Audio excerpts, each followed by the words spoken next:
Okay, today we're going to cover a topic that's near and dear to a lot of people. It is how to eliminate low back pain for good. So, according to the latest LinkedIn poll, which body part currently gives you the most trouble? 53% of you voted spine slash low back. Does not surprise me at all because the data shows that low back pain, low back injuries are responsible for more complaints and more medical reports than all other injuries combined in the general population. So, we're going to cover exactly how to address low back pain, my philosophy around how to get rid of it for good, and some things that you can do from the comfort of your own home or at the gym to really make sure that you never experience back pain again. So the big question, guys, how do we eliminate low back pain for good?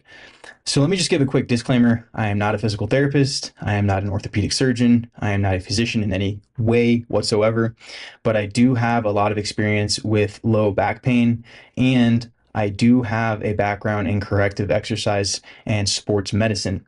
So I do have some very practical methods that you can do that are simple that will most likely address some of the issues that you have. And the reason that I feel like these are good solutions is because I work with several clients who have come to me and they say they want to get in shape, but they can't because their low back stops them from doing that. So, how do we eliminate low back pain for good? The answer is by taking a look under the hood. And what I mean by that is, I think the biggest gap between people solving chronic pain issues that they have long term and where they are right now is their level of knowledge around the anatomy that causes them the pain. And I think most people just don't understand that the entire body is connected. And there are very, very simple methods and techniques, internal diagnostics, self diagnostics, whatever you want to call it, that can really help you hone in on exactly what's causing you pain. And just like a mechanic in Formula One, you've got to figure out what the issue is and make sure it's correct before you put the car back on the road. So what I mean by that is if you're training and you just consistently run into low back pain, it goes away, comes back, you've got to eventually take some time and go into the pit and figure out why are you experiencing low back pain. Write it down, like describe the symptoms to yourself. And then really go and try to address the root causes. I can tell you a lot of the medical world, a lot of the literature online really completely overlooks what I think is the biggest, most global and comprehensive solution to back pain. And we're going to get to that in a minute. Okay, so I first want you guys to understand, just by simply looking at this video, I thought this was a great exposure of the posterior chain and especially the spine and the low back. Your body is not fragile, okay? The body is extremely dense, it is extremely complex, and it is pretty much gifted with plenty of connective tissue to protect itself from getting hurt. And I think most people, when they think of their back, they just think of like the spine and then maybe exterior muscles surrounding the spine. But really, you can see how many layers of muscle and connective tissue are connecting the spine to the rest of the body. The reason that I want you to understand this is because I think a lot of this region surrounding the spine, the core, the trunk is really misunderstood by most people. And once you understand its function and its structure, it's going to be a lot easier to address common issues like low back pain for good, because you're going to know exactly what you need to do when you train in order to make sure that they never appear again. All right, so I want to start off by walking you guys through kinetic chain and the checkpoints in the kinetic chain. And basically all that is it's just a fancy way of saying, hey, this is what the role, the primary function of each of these joints in the body is. The key thing to take away here is the back, the low back especially, because that's what we're talking about, is meant to be a stable joint. So common weak links that cause low back pain, underactive glutes. So glutes are the largest portion in the posterior chain, the largest muscles in the lower body. The glutes are underactive due to too much sitting. Modern day society, sit in front of your computer screen, sit in the car, sit on the couch, sit in the chair. Everywhere you go, you're sitting. So this really inhibits the neurological signals that are firing to your glutes because the body is interpreting the fact that you're not using them as the fact that you don't need them. So it's not going to waste energy sending signals to the glutes and keeping them active when you're sitting all the time. The transverse abdominis is basically circumferential sleeve that it kind of is like a sheath in your core. So I'll show you the picture of that in the future. But hip flexors are the other ones that are overactive. You're sitting. Hip flexors are locked in to a flex position, and this can really create lumbar lordosis, which is like the excessive curvature of the lower back, which can put strain on the intervertebral discs, which is very common, a very common cause of pain for a lot of people. So I just wanted to highlight these weak links because I'm going to give you guys, if you stick around, some exercises that you can do to reverse the effects of sitting and hopefully get you on your way to healing your low back. The solution is getting stronger in the right places, getting stronger in the right way. So the solution is load training, aka resistance training, training with weights, training with body weight, putting the body into a position where it needs to build up strength around the problem areas to make it more resilient. So everything else, stretching, foam rolling, all this stuff, it doesn't work long term. Even though you may have pain relief, you're going to have to do it again and again and again, and you're going to realize you still have the problem. Tight muscles are not a root cause. Weak muscles are a root cause for low back pain. The abs are so misunderstood. Everybody wants to work on the six pack, and people have no idea. There are so many underlying structures underneath that six pack, underneath the rectus abdominis, that are responsible for providing stiffness, rigidity, strength to the core. One of my favorite quotes that I've heard, I have no idea who said it: you cannot fire a cannon from a canoe. And the reason that I have this video of McCaffrey truck sticking a linebacker is because in the moment of impulse, when he is contacted by that linebacker who's running at him full speed as they run at each other, his core strength is what allows him to stay upright and strong. I guarantee if you take the average person from the street and put them in this situation, they are going to severely injure themselves, and they are severely going to injure their lower back because they just don't have the core strength to withstand those kinds of forces. And what a lot of people need to learn is that it's the buildup of uncomfortable, improper, highly leveraged positions throughout the day that create low back pain. And if you don't have a sufficiently stable and strong core, it's not going to be able to protect your low back, and you're going to feel it in the spine. Probably the most popular way to begin addressing low back pain is the McGill Big Three. And if you don't know what the McGill Big Three is, there's a PhD biomechanist, Dr. Stuart McGill, I believe is out of Canada. He is world renowned for being a low back expert. He has worked with everybody from everyday people to high-end professional Olympic athletes. He's really done more research than anybody else on the planet on how to relieve low back issues for life. He is more of an advocate for strength than he is for surgery. And the McGill Big Three is a really simple, quick routine that you can do just about every single day that will help address some of these underlying issues within your low back. And I can promise you guys that they are more challenging than they look, and they will be effective for you. All right, so the modified curl up, it is really from a distance, it looks like you're doing next to nothing. But if you do this correctly, I can guarantee you're going to feel it. Keys to the modified curl up: you're going to basically just lay on your back. You're going to put your hands underneath your lumbar spine. So you want to maintain the natural curvature in your spine. You don't want to flatten your abs and press your low back into the ground. That's completely going to nullify the exercise. And you're going to bring the back of your head about 2 inches off the ground. So you're going to actually be activating the upper portion of your cervical spine. So this is about really getting the spine in a neutral alignment. And then you're going to bring your legs off the ground. So you're going to bring one leg. You can see it's just barely off the ground here. You're going to hold that position, and then you're going to bring the other leg about 90 degrees. And if you notice, I'm keeping 90-degree dorsiflexion in my ankles. Okay. And there are a couple subtle different ways to do the modified curl up. This is my favorite way because this is the way in which I feel the most activation, and I feel co-contraction between my abs and my spine. So it really puts me in this position where I have to hold it, and I have to make sure that I'm staying fully engaged. Make sure you breathe deeply throughout this exercise. And you can do this, once a day, twice a day, 3 times a day. Honestly, you can't necessarily overdo this exercise, and it does a really good job at creating extra stability around the spine for several hours after you've done it. So it's a great thing to do before you train, before you run, before you go on a walk. before you get on in a car for a long drive. Like, it's just basically going to set you up for success to not have back pain for the next few hours. The next one is the side bridge. So this one's really straightforward. I'm just basically doing a side plank, but you can see that I have my knees bent 90 degrees, my ankles bent 90 degrees, and I'm actually flexing through the glutes on the back side. So you have to engage the glutes to activate the hips. So the glute medius down here, the obliques, and all the way through the side of my body is a straight line. And that is the side that is basically supporting my spine from caving downwards towards the ground. And this prevents lateral spinal flexion. So most people train in very few planes of movement. So we often develop imbalances between our right and left sides, and this one will shore up any of those weaknesses that you have. So usually if you have back pain, sometimes it's on one side or the other. This can really start to help you address that. Again, 3 by 10 seconds on each side. Maintain tension in the core. Make sure you breathe deeply throughout. Keep that spine neutral and try to execute with perfect form.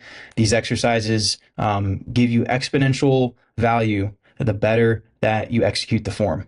So bird dog strengthens the multifidus, the glutes, the erector spinae. Again, 3 by 10 each side. You can see a trend now, right? So I have a neutral spine. I have a natural posture. This is almost like the complete reverse of the modified curl up. You're just flipping over onto your front side. Now I should have my hand up a little bit higher here. The shoulder, the spine, and the leg should all be in line. So you should be drawing like a straight line with your arms here. Try to keep a flat tabletop spine. And this again creates a co-contraction between the front and back side of your core. And what a co-contraction is it's a very specific position that your body gets into. And I'm going to explain what the benefit of a co-contraction is in a little bit.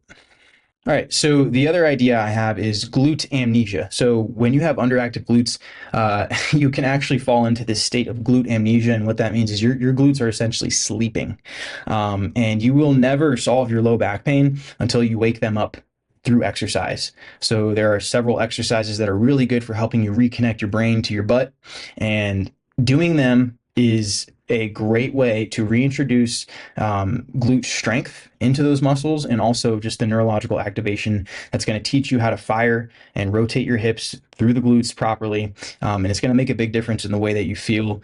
And it's going to basically make you bulletproof in the low back. Okay, so the major question is, how do we solve glute amnesia? What is the best, most effective, and efficient exercise to wake up the glutes?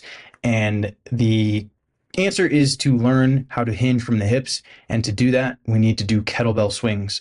So kettlebell swings, in my opinion, are the most simple, fun, easy to learn exercise, very low risk of injury, and it really teaches people how to swing back through the hips and swing forward through the hips. And the hip hinge is what loads the glutes and the hamstrings and prevents the lower back really from getting involved in any kind of strength capacity. Obviously, it's still working with the lower half of your body, but it takes the primary load off of the lower back. So hip hinges are really great for teaching you how to do this. If you look, I hinge at the hips, I load. You can even see the hamstrings and the glutes loading with the weight, and then I swing through the hips.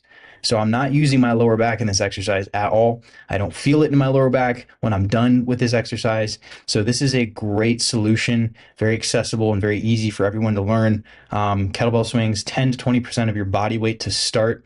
It'll teach you how to fire the glutes, swing the kettlebell through, and it'll teach you how to lean forward through a hip hinge motion. So if you don't master this pattern, this movement pattern, your body will eventually just revert back into leaning forward, flexing at the spine, and bending over improperly. And this is one of the biggest keys into leveraging the glutes in order to protect your lower back. So the cool thing about these exercises is they create a co-contraction. So what that means is, usually when you have let's say you have a joint, your bicep and your tricep surround the elbow joint. And usually, to activate one side of the joint, one of those muscles has to become inactive while the other becomes active. So that's called agonist and antagonist. The agonist muscle is the one that's doing the work. The antagonist is the one that is shutting off so that you can actually bend your elbow.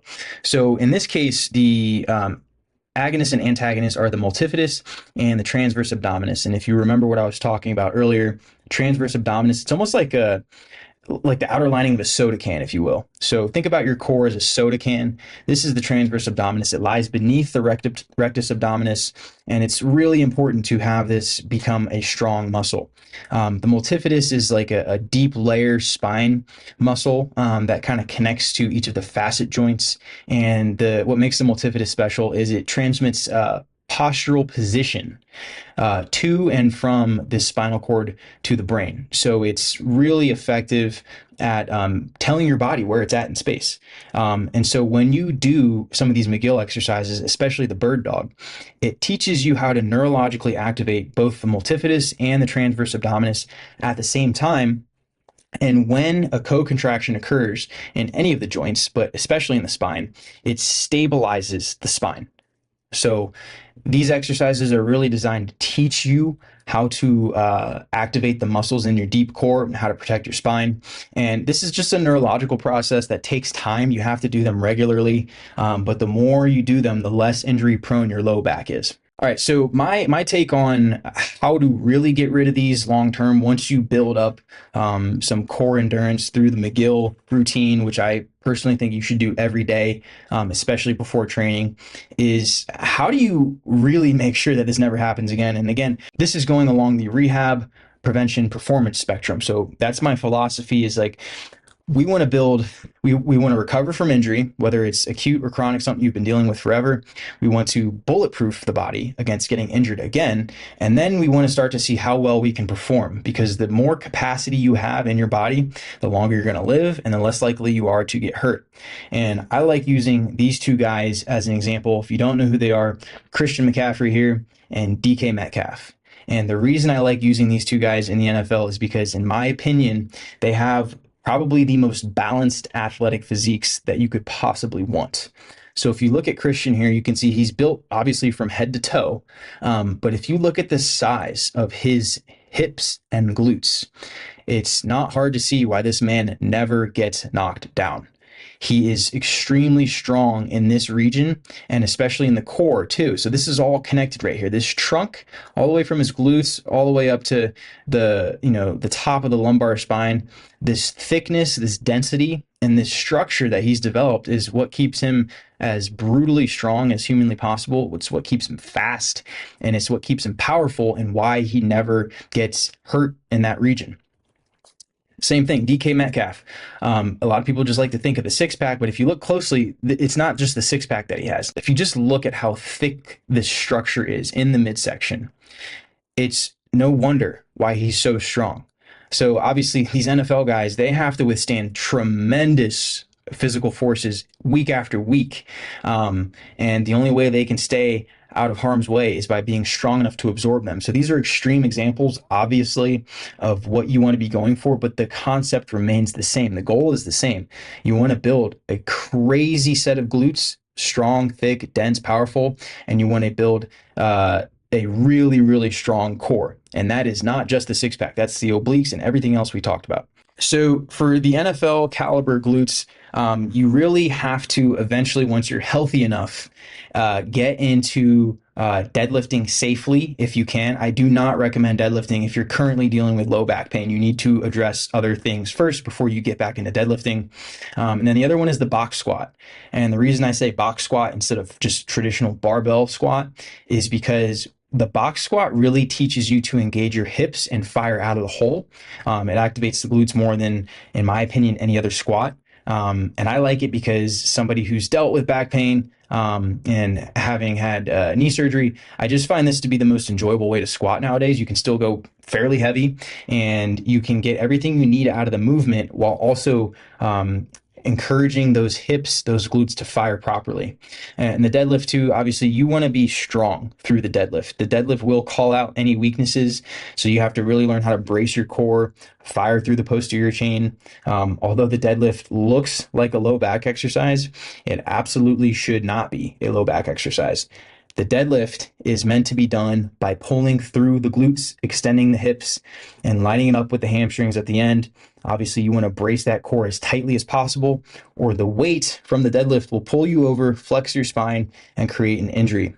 And if you think about it, the deadlift translates to everyday movement. You're bending over to pick something up off the floor. You're bending over to tie your shoes. You're bending over to get something out of the cupboard. You're taking out the trash. Like the deadlift, just it's seen every day. You all deadlift every day. So this is why I still think, although a lot of people will say it's a dangerous movement, yeah, it's dangerous if you do it wrong. But it's not dangerous if you do it right, and it makes everything else that you do far less dangerous as well. So the deadlift with a trap bar, I like the trap bar because it balances the load all the way around your body, whereas a barbell deadlift, it's loaded completely on the front, which means you have a lot more spinal flexion that could happen during the deadlift. So I can guarantee you, most, if not all, NFL players do some form of deadlifting and squatting. They have to. That's the only way to really activate these muscles, these large groups of muscles in the core, all at the same time in an athletic movement pattern, in a way that will protect the body. I think there's, again, a misconception around abs and the core. The best exercise for building a rock solid core is sprinting. And basically all sprinting is making your body engage in the highest velocity speed it possibly can without destroying itself. So when you sprint, you're basically asking your abs to hold the upper half of your body together to your lower half as you move anywhere from 15 to, if you're really fast, above 20 miles an hour. And it's just simply the most bang for the buck exercise. You can sprint for 5 seconds 6 times, like 30 seconds of sprinting, and it's going to be more effective than doing hours and hours of abs. So sprinting obviously is something that you have to build up to. If you start it when you have any weak links, any deficiencies, you're going to get hurt. I can promise you that. So again, I'm going kind of in a progressive manner here. Sprinting is the best core exercise. Another great core exercise that I have found is anything that involves an isometric hold. So a lot of people will train crunches or reverse curls or any of that stuff. That's cool, but it's very ineffective when it actually comes to training the function that the core is meant to have. And isometric hold. So what you see here is like an L sit. And an L sit is forcing my abs, again, to hold my body together in the center. And this is very similar to the kind of bracing, the core bracing, and the muscular engagement you have to get into in order to protect your spine from flexing or extending or bending side to side. So anything like this, L sits, planks, side bridges, side planks, these kinds of exercises are going to give you way bigger bang for the buck than doing crunches. So I really want to get people to convert from doing crunches to doing isometric holds, and 10 to 30 seconds in a position, breathing deeply, bracing tightly, being aware of a neutral spine and a correct body position. It's going to make a huge difference in whether or not you have low back pain. I find that a lot of guys are former athletes. They now have back pain, or people who were never athletes and they have back pain. So it really doesn't matter what population you're from. Low back pain is extremely common, and I think it still prevails a lot throughout society because of modern day lifestyles. So sitting all the time, and then training it improperly, addressing the issues improperly. So I gave you some good tips here on how to address low back pain for good. And this comes from personal experience, comes from research, it comes from reading, it comes from training clients and helping them get rid of their back pain. I've got one guy in particular, 63 years old. He had a severe back injury when he was 31. And ever since he started working with me, he has not had back pain in 4 months. So he's been able to move, he's been able to lose weight, he's been able to lift weights, has been able to get stronger. So I really want you guys to take this seriously. If you want to get rid of your back pain for good, I do offer a coaching package for men. DM me on LinkedIn or apply on the website, and looking forward to working with you. Take care.